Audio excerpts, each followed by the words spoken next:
Invincible, immortel.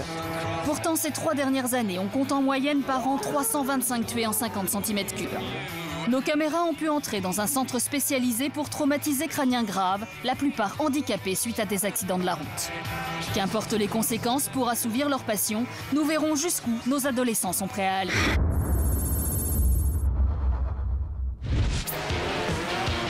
Boulogne. Comme tous les dimanches, Thibaut et ses copains se retrouvent pour un rendez-vous qu'ils ne rateraient pour rien au monde. Signe distinctif, leur mobilette et leur scooter. Âgés entre 15 et 19 ans, ils se déplacent toujours en meute. Excès de vitesse, le casque pas toujours attaché, ligne blanche franchie. Direction, un parking en banlieue parisienne. Sur place, démonstration de force et d'adresse. Dans le jargon, on appelle ça des wheelings, des burn-out ou des stoppies. Des figures dangereuses pour faire monter l'adrénaline. Tu gères Thibaut, non? Ces jeunes sont adeptes, ou plutôt addicts de sensations fortes. C'est notre drogue, le goût du risque. Elle n'est pas légale. Une fois qu'on part dedans, on y reste et on peut plus y ressortir. Tu commences et tu peux plus t'arrêter. Une fois que tu as une roue en l'air, tu peux pas la redescendre, on va dire c'est comme ça aussi. Ah oui, là, c'est genre. Vous pensez jamais l'accident? Non. Lui, il s'est retourné en faisant des conneries, on va dire. Et il remonte sur sa moto. Mais est-ce que dans 10 ans, vous pensez que vous serez tous vivants? Ah, moi je dis dans 10 ans, c'est plutôt le destin qui choisira si on est encore en vie. On se donne rendez-vous dans 10 ans et vous verrez qui sera là. C'est donner rendez-vous dans 10 ans. Dans 10 ans, il faudrait rester en vie quand même. Excusez-moi, mais moi j'allais faire du scooter. Il m'appelle. Ça vous dérange pas si on va tourner un peu parce que là en fait, on a envie de rouler. Rouler des mécaniques, un comportement commun à tous les jeunes de cet âge. Alors entre 2 semaines de cours, c'est leur manière à eux de décompresser. En attendant, fin du spectacle et retour chez maman. Accueil critique de la concierge qui n'apprécie pas forcément les locataires motorisés.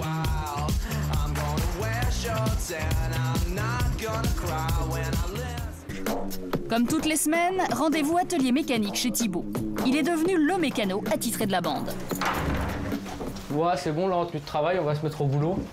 Donc là, il y a l'atelier, là. Enfin, atelier, si on peut dire ça comme ça, c'est pour éviter que la maman gueule, on va mettre les journaux. Et après, c'est parti, comme ça, on peut se mettre au taf. Triple épaisseur pour l'huile de boîte. Une cuisine transformée en atelier où Thibaut passe la majeure partie de son temps. Il répare cube en 80, voire en 125. J'ai appris la mécanique ici avec mon père. Donc un peu de temps en temps, et après, c'est devenu passion. Thibaut, un as de la mécanique, mais pas forcément de la propreté. La mère de Thibaut laisse faire. Entre huile de vidange et huile d'olive, la mère et le fils semblent s'être partagé la cuisine. Dans l'évier, hop là. Je vais mettre un petit peu d'eau, non? Maman ne va pas être contente. Et sur le fait, les parents ne semblent pas étonnés. Pour minimiser les risques, les parents de Thibaut ont immédiatement investi pour la sécurité de leur fils. On a été clair avec Thibaut, la moto c'est avec un casque, des gants, un blouson. C'est pas on tombe en short et en t-shirt. C'est un petit garage quoi, ici. Des précautions indispensables qui ne les empêchent pas de s'inquiéter. T'as toujours quand même une appréhension que... J'ai fait de la, de la mobilette, Ouais. étant ado, donc j'ai pas les mêmes craintes. Non, j'avoue que je dors que quand il rentre. Du souci, les parents doivent s'en faire. Selon les derniers chiffres communiqués par la sécurité routière, on compte 325 morts par an en 50 cm3 et 830 en moto. Ici, dans ce centre spécialisé dans le traumatisme crânien, les patients, à l'aide de professionnels, essaient de retrouver une vie normale. Bertrand et ses camarades ont joué de malchance. À 17 ans, une voiture lui coupe la route alors qu'il traverse un carrefour sur son scooter. À la base, c'était du comme ça perpétuellement, quoi. Maintenant, c'est du comme ça sans problème, quoi.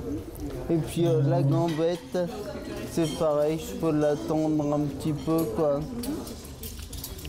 Mais moi, ça va. Aussi bien que d'habitude.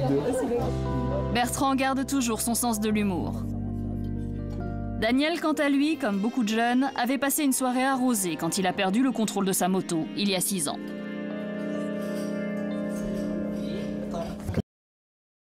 Bon, j'étais jeune, j'avais bu, j'avais un peu fumé, et j'ai pris une moto. Une moto qu'un pote m'a prêtée. Il a insisté, il ne voulait pas me la prêter, j'ai dit oui, je la prends. Et je me suis un peu énervé, j'ai pris la moto quand même, mais je suis parti. Et ce qui devait m'arriver est arrivé. Mamadou a décidé de venir au centre pour quitter le domicile de sa mère et gagner en indépendance. Sourire d'ange, une démarche hésitante, il y a 10 ans, Mamadou est reçu à son examen de comptabilité. Pressé de faire la fête, il part sans son casque pour retrouver des amis 2 rues plus loin. Il frôle la mort et se réveille après 39 jours de coma. Oui. Mamadou, je peux rentrer? Oui. Le directeur Thierry Zucco vient s'assurer que Mamadou suit son programme rigoureusement. Aujourd'hui, la journée est chargée. Voilà, je viens juste vous confirmer donc, votre rendez-vous cet après-midi avec l'orthophoniste et ensuite avec Reda, votre kiné. Acceptez que nous reparlions un petit peu. Mamadou souffre d'aphasie. Autrement dit, il parle difficilement et inverse les mots. Pour lui, Main ou bras, genou. C'est beau. Et à la main. Tête. pour recouvrer la parole, il suit des cours d'orthophonie 2 fois par semaine avec Sandrine. Aujourd'hui, il doit décrire des scènes de vie sur une image. Vous prenez votre temps pour bien comprendre tout ce qui se passe sur l'image. Fromage. Il coupe le fromage. Oui, tout à fait. C'est bien. Ici, là, c'est une... Bouteille. Une bouteille de quoi? De cidre. De cidre? Non.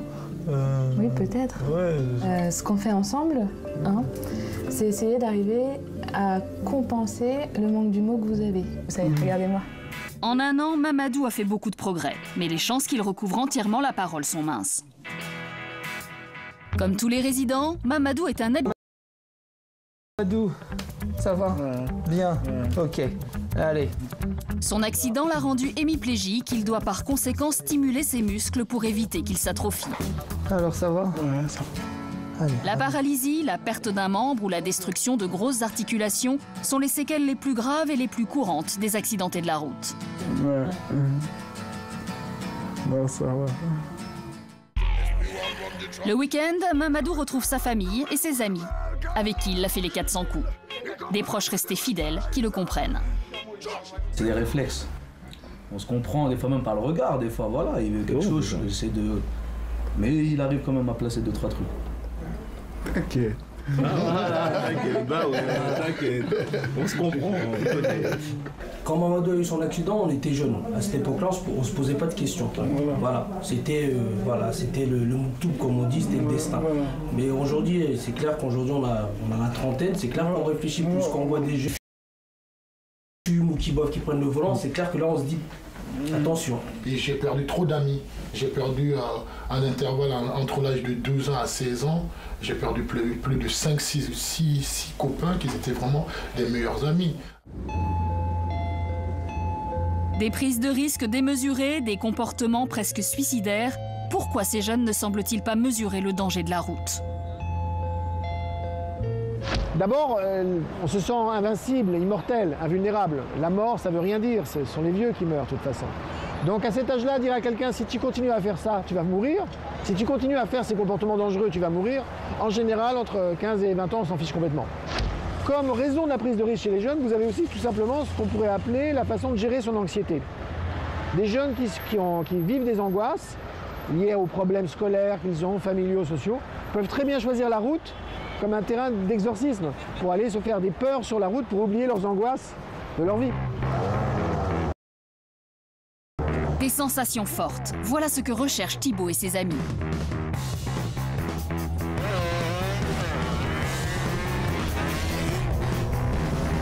Ce soir, ils se retrouvent pour relever un défi qui leur tient à cœur, faire la course sur le périphérique, la nuit.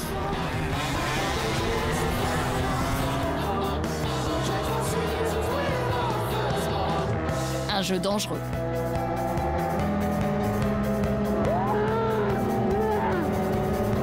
Tous ces 50 cm3 ont interdiction de rouler sur le périphérique. Quant au radar, ils s'en moquent. Sans plaque d'immatriculation à l'arrière de leur moto, la police n'a aucun moyen de les flasher. À cette heure-ci, peu de trafic, la voie est libre pour battre des records. Ce soir, Thibaut a poussé son 2 roues à 147 km/h. Non trafiqué, il roulerait à peine à 55. J'ai pété le record! 140. Lui Thibaut, 147 km/h. 147 sur le périphérique. J'ai pas vu le temps passer, moi. Eh, moi je suis 3ème, je m'en fous. Je suis sur le podium. Non, moi je suis 2ème. Ah, le podium des trous de balle sur le périph'. Ouais. 110. Bien évidemment, tous les ados qui utilisent des deux roues ne sont pas des accros de la vitesse comme Thibaut et sa bande.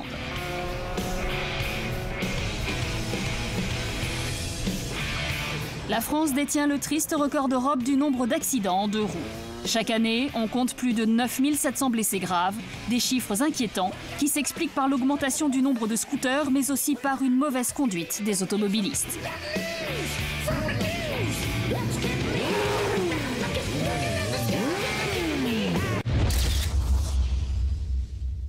Et restez avec nous dans un instant.